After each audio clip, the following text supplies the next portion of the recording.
It is good to be back with another one of these reviews, guys, because honestly, this week has sucked for me to be a Disventure Camp fan. We had Tom Jake Season 2, Episode 5, which, in my humble opinion, was the biggest piece of dog shit I've ever seen on any TV show ever. Now, I know that might sound like a lot. I know that might sound like I'm exaggerating, but I'm, in my opinion, brutally honest that that is my least favorite TV episode I've ever watched in my entire life, and I've seen a lot of crap. So, yeah, it's great to come back to this peak fiction right here, where actually my only complaint with this season so far, obviously there's stuff I would have changed, which I'll get into, like little things with the elimination order I would have changed, mainly just because some of my two favorite characters of the season got out back to back here. But that I still like the season. Outside of that, my only real complaint has been I gushed about the thumbnails in the first few, and I still really like the thumbnails. They're great art, but and this might be Tom Jake talking a little bit too, but the Yowie bait's starting to get to me. It's starting to get kind of annoying in my opinion, especially because it's annoying when you have that come up on your For You page, and then your father sees it. And he's like, "What the fuck?" I need to stop cussing as much, but yeah, not that my father is homophobic. You know what I mean, right? But anyways, let's get into Rotten Fruit. So, which is the name of this episode. So, we've come down to our final four, and in our final four, we have a really good set. So, we have Hunter, who's my favorite character of the season, along with Rosa. He didn't do as much in this episode. I felt bad for him, though, whenever Aiden started crashing out at him for literally no reason. And then he got voted out, which sucks because if it were up to me, he would have been the winner, or Rosa. But I understand it from Ria's perspective. I 100% understand it. And then they got to realize that Ria was the one who stole all of that stuff.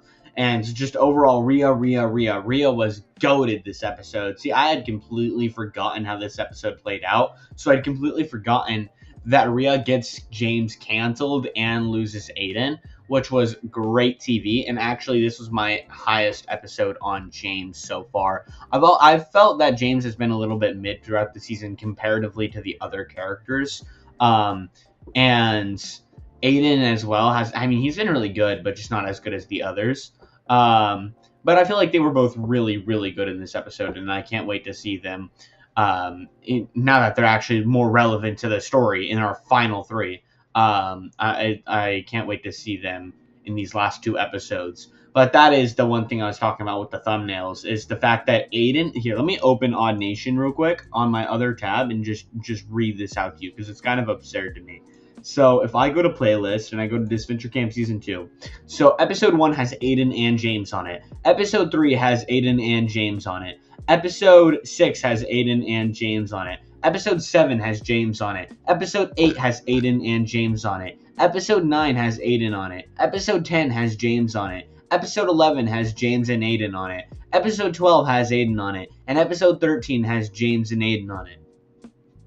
That's kind of a lot, right? I mean, I think that it could have been better, like, for example, Episode 6, Broken Back Mountain.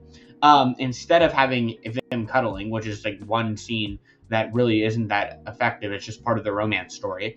They could have had it on the thumbnail with Hunter and Allie trying to comfort Tess, because Tess doesn't even get on a thumbnail. Neither does most of the pre-merge, outside of like Maggie. Literally just Maggie. Yule's never on a thumbnail. Oh wait, no, he is. He's on Episode 4's. But Kai's never on a thumbnail. Oliver's never on a thumbnail. I feel like that is a little bit annoying, but that's just my personal opinion. Anyways, back to the actual episode. I'm really high on this entire Final Five, and by extension, this whole merge cast has been great, and the pre-merge was great. Just overall great, outside of this thumbnail crap, which is more so a complaint with the show than a complaint with the season.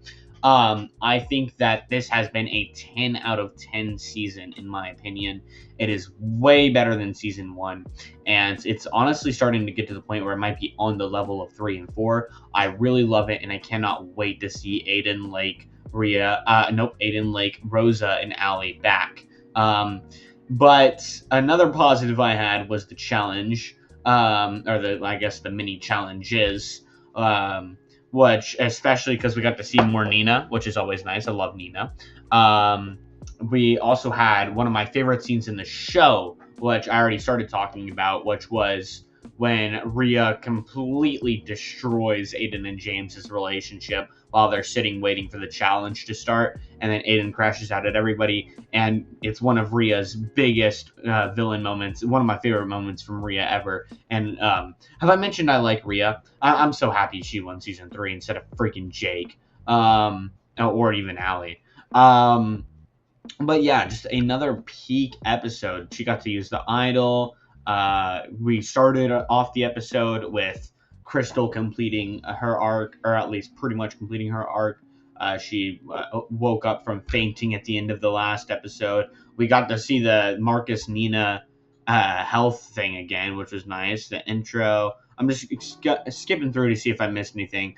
Oh, Aiden talked about his scars in a scene similar to Tom, but instead of like getting captured in a whole spy mission, it's just because Aiden's transitioned.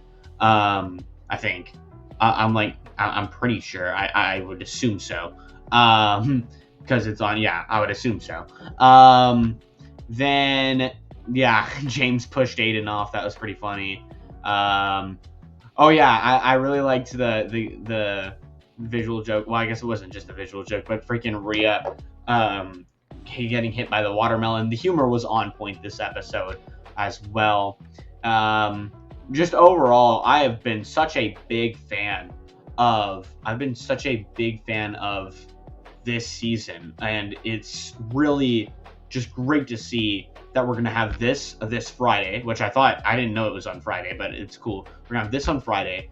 Tomorrow I'm serving at a church for 8 hours, so we're doing a whole drive. It's gonna be crazy, but when I get back, I'll have episode 12, and then on Sunday I'll have episode 13.